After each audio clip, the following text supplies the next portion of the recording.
Welcome to The Serious Writer. Today's guest is David Chang, who wrote a screenplay that caught the attention of produced screenwriter Bob Sainz, who said the following: "I'm not only impressed by the script, the voice, the originality, and the storytelling ability, but by the person himself." Bob Sainz went on stating that it was not only a great screenplay, but one of the best he read all year. In this interview, we'll discover how David was able to get his script read and how he was able to write a screenplay that could impress someone like Bob Sainz. David, thank you for Thank being you, here man. today. Thank you for having me. Thank you for the intro. I'm truly humbled. Excited to be here. So thank you. I really appreciate it. You deserve it. You deserve it. So, David, tell us a little bit about yourself and what compelled you to become a screenwriter. Sure. So from a young age, I knew I was passionate about two things: movies and writing. So I knew I just wanted to do something that kind of combined the two. I when I was in high school, I would write some things, just for fun, like just kind of like short scripts and stuff like that.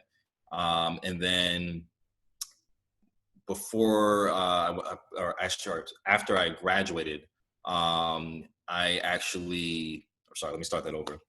So I applied to two schools. I applied to the University of Pennsylvania and to NYU, the dramatic writing program. The dramatic writing program, it required like a short screenplay. So I sent that in and I didn't get in. Got rejected from NYU and I ended up getting into Penn, which kind of changed a lot of things. If I'd gotten into NYU, I would have probably started screenwriting, or gotten much more serious about it much earlier, because again, that's kind of what the program kind of entailed. So yeah, I went to Penn, majored in English, minored in creative writing. And I think it was my junior year where I took a screenwriting course, an intro to screenwriting course. And part of the assignment was writing a full-length screenplay. So I wrote it, really enjoyed the process, really just had a lot of fun doing it. I submitted it to a small student contest, won the contest, was obviously very, very proud of it. But after that, I really didn't do much with it. I kind of saw that, a lot of people were just saying how difficult screenwriting was to break into, especially someone that was just writing, excuse me, especially someone who was just writing and not really a director or a producer, just a writer, just how difficult it was to break into that industry. So I kind of got discouraged from that. And then, after I graduated, I had student loans coming up, which was a big thing. Was looking to move out from my parents' place and everything. So I ended up getting a job in journalism. I had interned at the local NBC station in Philadelphia my senior year. Saw a job opportunity there and just went for it. So ended up writing for the website, for the NBC Philadelphia website. I've been doing that for about 10 years now. And yeah, so I kind of just fell into journalism. I would do other things on the side. I wrote a music blog for a little bit. Didn't really stick with it. Still had, the passion for film and everything like that, but screenwriting was just never really, it wasn't really on my radar at that point. I kind of just accepted the fact that, hey, it's just, what I'm going to do with my life is just be a journalist. And then when I turned 30, about 2 years ago now, I kind of had, I guess you could say it was like a mini quarter life crisis, where I felt like I wasn't doing really what I was truly passionate about. I enjoyed journalism. I still enjoy journalism. But I knew that writing for film, that was my true passion. And I just kept putting it off. My excuse was that, I work full time. I'm not going to have time to do it. I'm not good enough. I didn't go to film school, and, just all these doubts in my mind. And, at that point, I'm just like, you know what, let me just try it. Let me just, the least I can do is just say that I tried. Even if I failed, at least I can just try it, And yeah, so that was about 2 years ago. Since then, I've written 3 feature-length scripts. The second one that I wrote, Skin, which is the one that Bob read, it's gotten a bit of traction lately. It won a contest called Set in Philadelphia. It's an annual screenwriting contest that the Philadelphia Film Office puts on every year. So it won the grand prize, the regional award, and the Oscar Michaud Award. Oscar Michaud Award is kind of like the best screenplay from a member of the African diaspora. Regional award is the best screenplay from someone who lives in Philly, and then the grand prize award is just the best overall script. And yes, it was the first time that a script has won all three in the history of the contest. So after that happened, I was like, whoa, okay. Like it's at that point where I was just like, all right, I've been doing this as a hobby. Now that this script that I've written has gotten, a bit of buzz, maybe I should really start studying the business side of screenwriting and learning how to, obviously all my scripts have been copyrighted. I should do that as a general practice. But again, I didn't get into this thinking that I would, have a chance of selling anything or anything like that. Again, this is just purely, a hobby for me. But I knew I was just completely clueless to the business side of it. But anyway, so after it won that contest, a couple Philly-based writers started reaching out to me. There was one writer who reached out. She had one of her scripts was optioned and it's being turned into a film. Kind of a local writer, very experienced, very talented, and she was just like, "Hey, you should join this screenwriting group that I'm in on Facebook." And she's like, I made some great connections there. So I'm like, all right, cool. So I did it. I would make a few posts. And then I noticed Bob, like, just was kind of, he don't seem like he was like the de facto leader of the group. And I was like, oh, wow. Like, I saw that he had like a lot of produced credits and stuff. And I read a lot of his posts. I'm like, man, he gives some great advice. And I probably a month ago, he did, a log line competition where he just wanted us to submit. He wanted all the members to submit the log lines. He would choose, I think, either the top 4 or the top 6 of his favorite log lines. He would read the scripts and then have a one-on-one Zoom session to consult with them. So I'm just like, all right, you know what? Let me just throw skin in there, see what happens. So I posted the log line, and it seemed like he really liked it. Or at least the log line kind of caught his attention. So I emailed him the script, and then a few days later, he contacted me. He was like, "Hey, like, we need to talk." So I'm like, "Okay." So I do the Zoom call. I'm kind of like uncertain, like what's, I'm like, all right, I don't know what he's going to think about it, because again, it won that competition, but it's gotten very mixed reviews or results. Like, to put it in perspective, I also submitted that same script to Nickel and to Austin, the 2 top screenwriting competitions. It didn't place in either one. As a matter of fact, the Nickel reader actually didn't really like it. The reader kind of slammed it, so I'm like, all right, I don't know what he's going to think about this. And he was just like, yeah, like, this is one of the best scripts I've read this year. And you just kind of given it some high praise. And I was just like, wow, to hear a guy like that saying that, it truly, truly meant a lot, just for my confidence and for all, and just, again, I think the biggest thing for me, it was less that even if Bob hated it, it was just the fact that it was a guy that, was established in the industry. And obviously with me being a new writer, I'm looking for mentors. I'm looking for people to kind of hit up for advice, and having that to me was the most valuable thing, so yeah, so that happened. It was a great conversation. He gave me some great advice, gave me some tips, even just some improvements I can make to the script. And after that, I thought that would be the end of it. But he then went out of his way to post about it in the screenwriting group and also on his own personal Facebook page. And I was like, wow, like, he didn't have to do that. That's awesome for him to do. And then after that is when I started, people started hitting me up, because again, Bob is so influential there that I was like, oh my God, I got to read this. So, I'm flattered by it. It could be it's a little overwhelming, because I feel like I would rather these people that are asking to read the script from the group, I'd rather them read it like kind of without any preconceived notions. I feel like Bob giving it such high praise may have swayed their opinions a little bit. I don't know. Because it's funny. I didn't have in the script, I didn't have really detailed character introductions. I would just kind of like say the race and their age. So one guy who started reading it, he's like, yeah, I noticed you don't have character introductions. Is that something that, like, I shouldn't do? Blah, blah, blah. And I'm just like, dude, you can do whatever you want. I mean, the biggest thing that Bob always says, if you see some of his posts in there, like, as long as it's formatted correctly and the grammar's all right, like it's really the story, not like there's no real like arbitrary set of rules you really have to follow. It's just kind of like tell your story the best way possible. And I just try to explain to that guy, like, look, you don't look at my script as a blueprint or a guide. Like, develop your own style and just kind of go from there.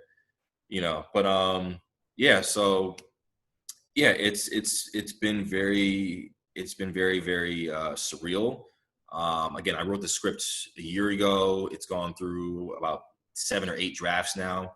If you read the first 2 drafts, it's basically a completely different script. So it's been by far of the 3 scripts I've written so far, it's been by far the most challenging, the most work I've had to put in. And even now, even though it's getting some attention, there's still improvements that I feel like I need to make. And I'm just, my plan is to kind of just start doing query letters, taking advantage of just the contacts I made after winning the contest, and just really putting it out there. But then also still writing other stuff, just kind of adding to my portfolio, because again, it's very limited. I only have 3 scripts to my name right now, so just continuing to do that, continuing to get better as a writer. And stuff like this helps, just talking to other writers, learning about their process, seeing their critiques.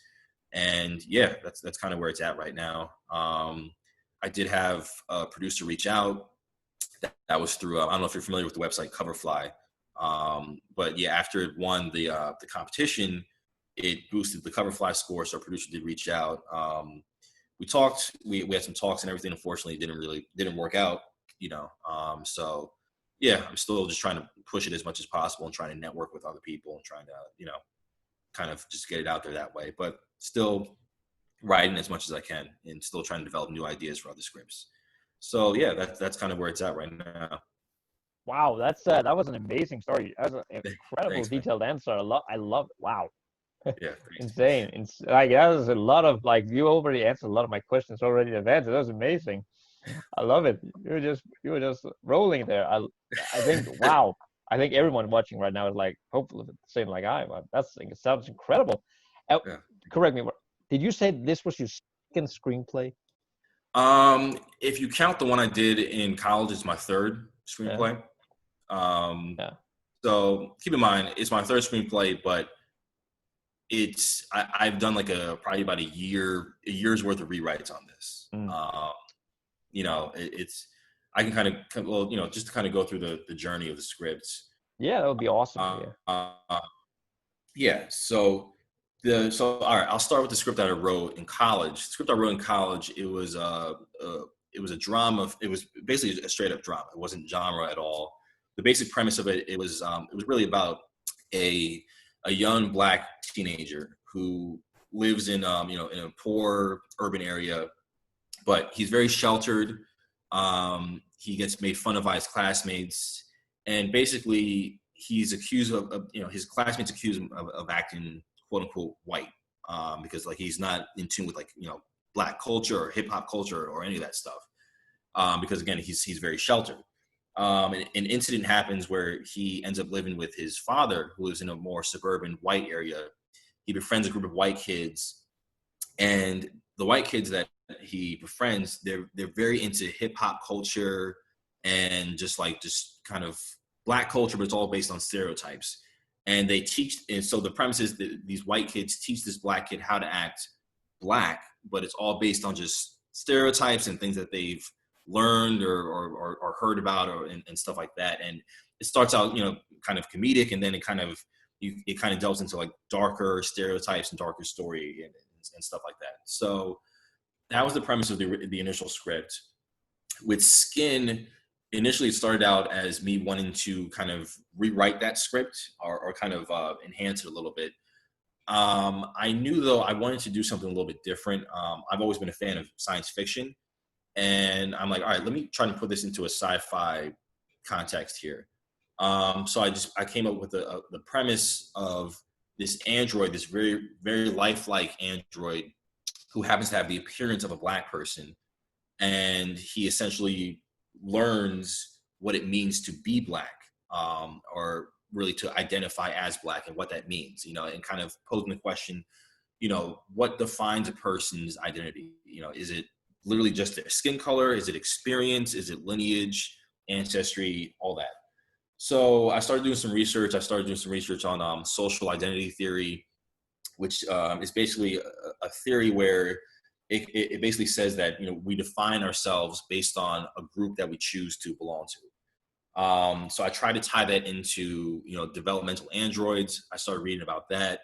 I started reading articles about different studies that they've shown where they've basically it was an accusation that of AI programs having racial bias, which kind of sounds insane, but then you read about it, like there's a story about a college, an American university, using an AI program to select students, to select prospective students, and there's accusations of racial bias from the actual program. So that posed an interesting question, like can a robot actually be racially biased? I mean, I thought they're supposed to be completely subjective. So I kind of added those elements in there. So the initial script, I wrote it probably about 1.5 years ago. I don't know if you've ever experienced this, but for me as a young writer, I had what I like to call a first draft high, where I finished the script. I'm just like, oh my God, I just finished the script. It's all really cool concept. This is amazing, blah, blah, blah. So instead of taking some time to just step away from it, I was like, let me just put this out there. So I submitted it for coverage. I put it on this blog called Script Shadow. I don't know if you're familiar with that blog. It's basically, it's a community of writers. Every week they have something called amateur offerings where the head of the blog, he'll choose 5 scripts.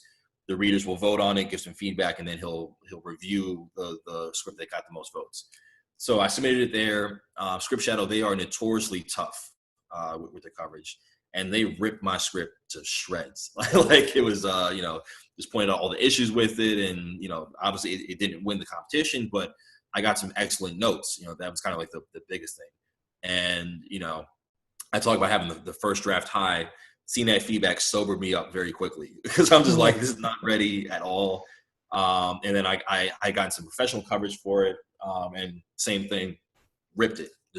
Like, they're like, there's no structure here. There's no blah, blah, blah, no stakes, all that stuff. So it was very, very humbling, but I just knew, okay, this needs a lot of work. I can't just think like, oh, it has a cool premise, so that's it. Like, beyond just the premise, it needs to be a good script, So did a full page rewrite, changed the premise, added some more thriller elements into it, added this concept.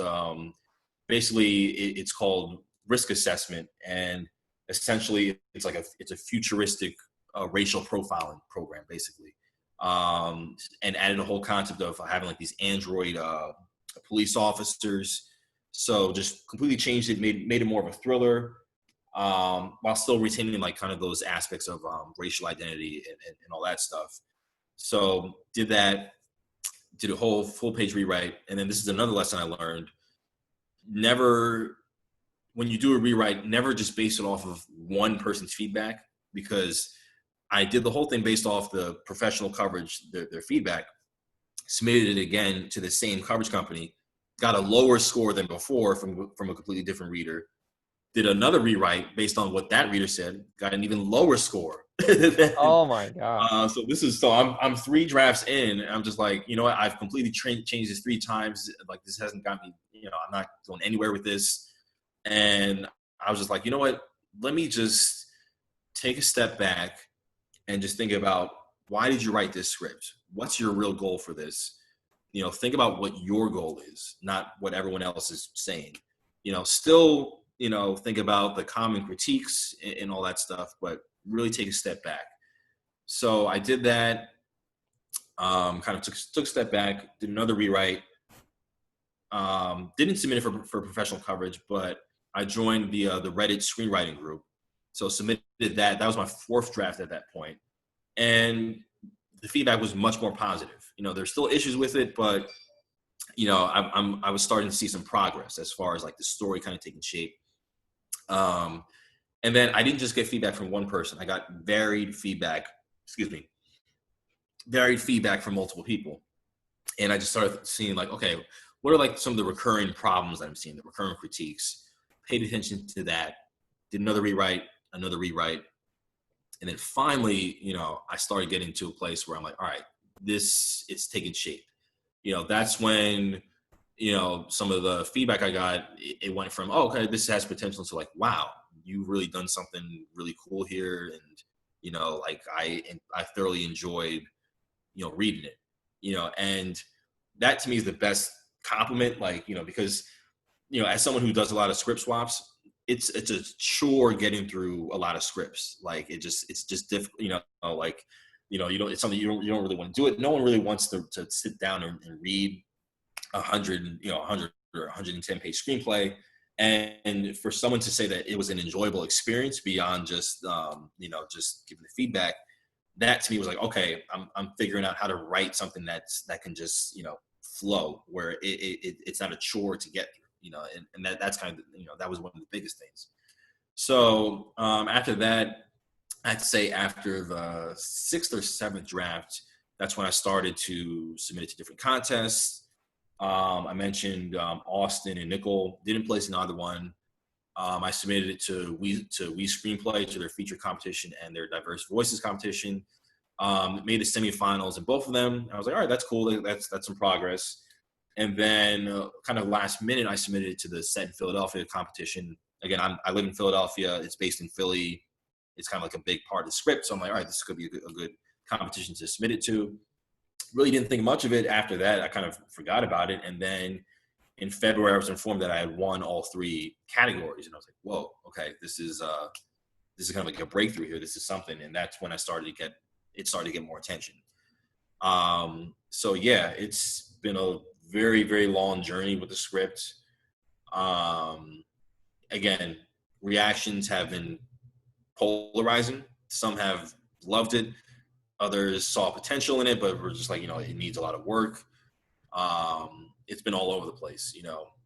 I submitted to the blacklist. I got 2 7s and 2 6s, and which is good. But if you know anything about the blacklist, if you don't have anything, if you don't have at least an 8, you're basically just wasting your time and your money. So I took it off at that point. And then, yeah. And, it's still things that I feel like I need to improve with it. I'm still constantly rewriting it, adding new things.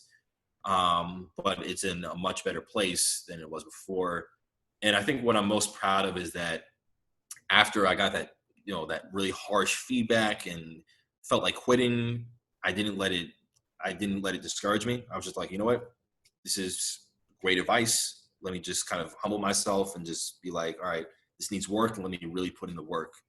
And that's kind of what I'm most proud of, that I feel like a lot of writers, they think they've written the best thing in the world. And when it gets slammed, because it's so personal to us, we're hurt, and we feel like, oh, let's just quit. And my biggest takeaway is like, just don't quit. Like, it's a process. It's not an overnight thing. It takes a lot of work, and you kind of have to step outside of yourself for a little bit to really assess the feedback and really, give it the attention that it needs. So yeah, that's kind of been the journey of the script so far. And like I said, the ultimate goal is to get it sold. Still working on it, still trying to develop it. But, if nothing happens from it, I'm still at least proud of what it's done so far, what it's accomplished. And I feel like it's kind of just shown my growth as a writer, because again, it's really been a year and a half where I've really been working on this. So yeah, that's really where it's at right now. That's amazing. Wow. Again, thank you for sharing all that. David, now you've rewritten your screenplay many times. If you have come to people are now starting to recognize you and starting to recognize your screenplays. If you could go back to the first screenplay you wrote, what advice would you give yourself? Well, that's a good question. I think what I would tell myself, I'm looking back to the screenplay I wrote in college, to calm down. Because again, it was that same thing where after I finished it, I'm like, oh my God, this is amazing. Just tell myself, all right, you're done with it. It's the first draft. It's not good. It sucks. So put it away for about a week or 2, come back to it, give it some fresh eyes, and then rewrite it. You're not done. Very funny story. when I was taking that class, I was also taking a course where we watched, it was a film course on Spike Lee movies. So we were watching all his movies, writing essays about it. And then as a surprise, during the last day of class, Spike Lee came in and spoke to the class. So it just so happened to coincide with, it was about a day after I just finished the script. And again, first draft high, I'm probably 21, 22 years old at that point. I'm like, oh my God, Spike Lee is here. I just finished the script. I'm feeling good about it. Boom. So I have it in my backpack. After he speaks, we all go up to him and just, shake his hand, ask questions and all that stuff. So my plan was to go to him, just introduce myself as an aspiring screenwriter, and just hope that he would ask, like, hey, do you have something on you? And then boom, yes, Mr. Lee, I do. Take it out of my backpack, hand it to him, and then I got it made, and I'm an overnight success or whatever. So I go up to him, tell him I'm an aspiring screenwriter, ask him for some advice. So he just looks at me. He's like, how old are you? I'm like, oh, I'm 21. So then he kind of just chuckles and he's like, all right, work on your craft. And that was it. So, at the time I'm like, really? But it's true. Like, I'm 21. I didn't know anything, that's a whole other thing. And this isn't to say that you can't be a great writer when you're young, but it's easier to be a great writer when you get older, more life experience more things, have a better perspective on things, and just kind of live your life, so that was another lesson I learned. So yeah, I would just tell my younger self, it's not going to happen like that. Take your time to really make improvements to the script, because it's not, even though you think it's the best thing in the world, it's not good. There are issues, and it's funny. I look back at that script, I was on an old laptop, so I'd lost the file. So I was looking for it for years. And then my uncle actually found it. He found a physical copy that I guess I had given him. He mailed it to me. I read it, and I'm like, man, yeah, this looking back at your work as a younger writer, man, it's just like, oh my God, yeah, this is, I can see potential. I'm like, yeah, this was not ready to be given to Spike Lee. So, yeah. No, So, I totally feel you. I had the same experience with a similar experience with my own first screenplays. I was just as like the first draft high. It was the best screenplay ever. This is at least Oscar. Like, it's better than some. It's at least Oscar contention, maybe. right, like, exactly. And then like looking back, oh shit, this is. It's so really bad. Oh my God, yeah, I can totally relate to that. Yeah, man. David, like, I'm curious, Yeah. what makes a screenplay great to you? It's completely subjective. I think for me, the scripts that have resonated with me are the ones that are, number one, an enjoyable read. Like I said, a lot of scripts are just difficult to get through. Number two, they have a voice. You can feel the writer's voice coming in. And number three, I think it's kind of that feeling after you read it that, man, I've learned something. I mean, even if it's something I don't agree with or I find appalling or whatever, it struck me in a way where I feel like I'm more knowledgeable about something than I was before. It could be a subject matter, it could be getting inside another writer's head. But I feel like, man, I really gained something by reading that. I didn't feel like I wasted my time, reading through that, through the entire screenplay. But the biggest thing for me is just the ease of reading it. It's funny because I read a lot of screenplays that are on the blacklist, right? And I see so many amateur writers like myself just complain like, oh my God, this is what's getting all the buzz here. This is what Hollywood likes. The premise is so lame and blah, blah, blah, and one thing I've noticed with these blacklist screenplays, they may not have the best premise. They may not even necessarily have the best ideas or make the best movies, but the one thing they all have in common is they're all super, super easy and fun to read, right? Like the writers they find a way to kind of just get your eyes to just flow down the page, and just keep reading. And that, I think that's what separates a professional script from an amateur script. It just, the writer just being confident in their style and you can always just tell when you're reading something that's kind of like in confident hands, and it's just like, wow, okay, this person knows what they're doing. I want to keep reading. And it's just, it's hard to kind of describe, but it's just kind of a way that they write, the way that it flows, the language they use, their voice. It just compels you to keep reading, and that, I think that's the biggest thing. I think you can still have a super flawed script. There can be plot holes and all that stuff and logic gaps. But if it's an enjoyable read, the reader will be much more willing to forgive you for those, for those flaws in the script, if it's just an easy read, and if it's a fun, easy read, that's kind of the biggest thing, especially for if you're trying to pitch anything to a producer or whatever. Because think about it, they read thousands of scripts, and a lot of them aren't good, and a lot of them are just difficult to get through. It's just big blocks of text and confusing like setups and everything like that. You can't really tell what's going on, and just making it an easy read that can kind of just flow down the page, I think that'll get you very, very far, because it'll at least get them to read it, and then, not to say that it'll be perfect, but they'll read it. They'll read it and they'll enjoy reading it. And because they enjoy reading it, they'll be much more lenient towards you. I feel like, just from my experience. So yeah, that's kind of the biggest thing. Again, thank you for sharing that. It's amazing. I could listen to you all day, honestly. Before I ask my final question, where can people find you or follow you, or maybe even ask you advice? Sure. Well, yeah, I'm on Facebook, Instagram, and Twitter. Twitter I use primarily just for my stories for work. I just kind of share like my content for from my job. But Facebook, David Chang, Instagram, DA Chang.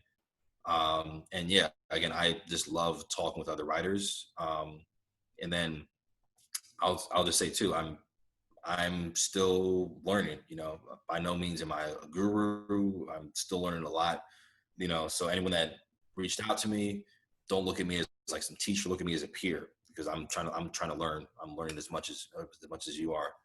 And, again, very happy that Bob really enjoyed the script, really endorsed it and everything like that. But, I by no means am I an expert with this. I'm still learning a lot. I'm still trying to make improvements to my own writing and my own scripts.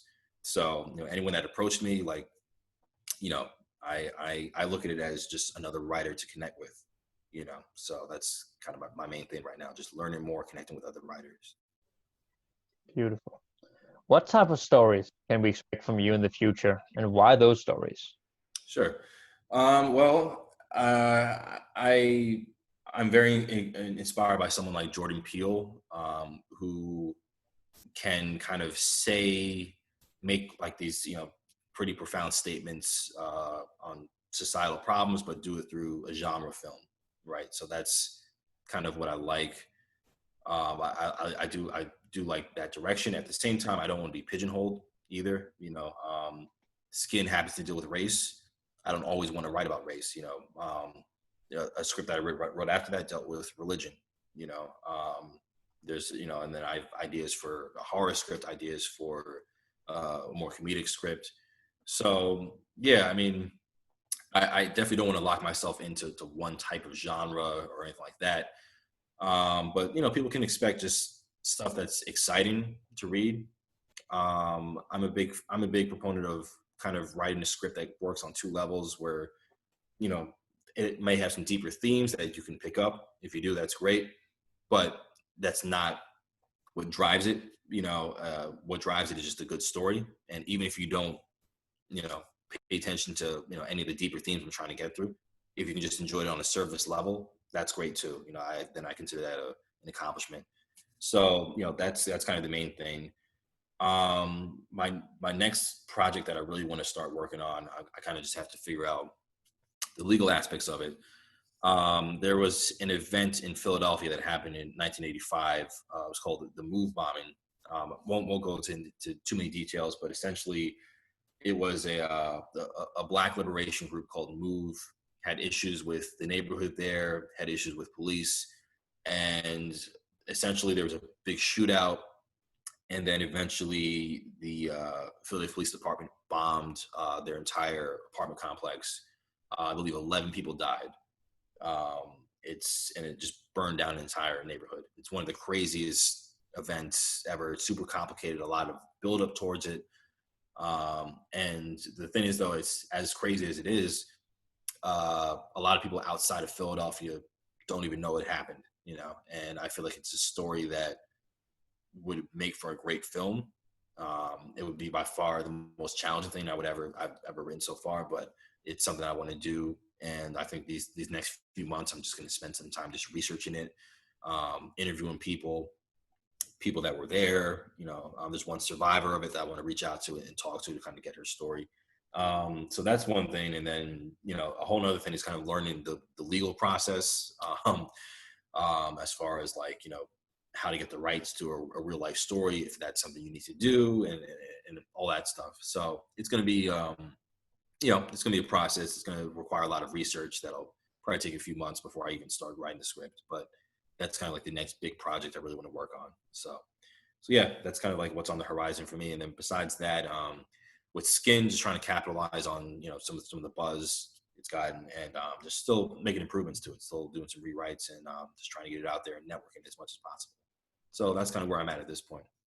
Inspiring. And exciting. I personally, I can't wait to see what you're going to do and what you end up doing. I'm sure success is inevitable for you. It sounds like. Thank you. I appreciate that.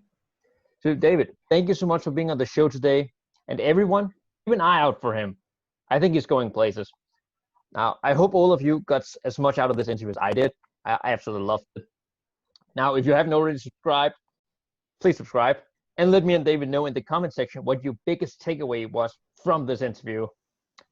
And as always, everyone, until next time, my friends, keep writing.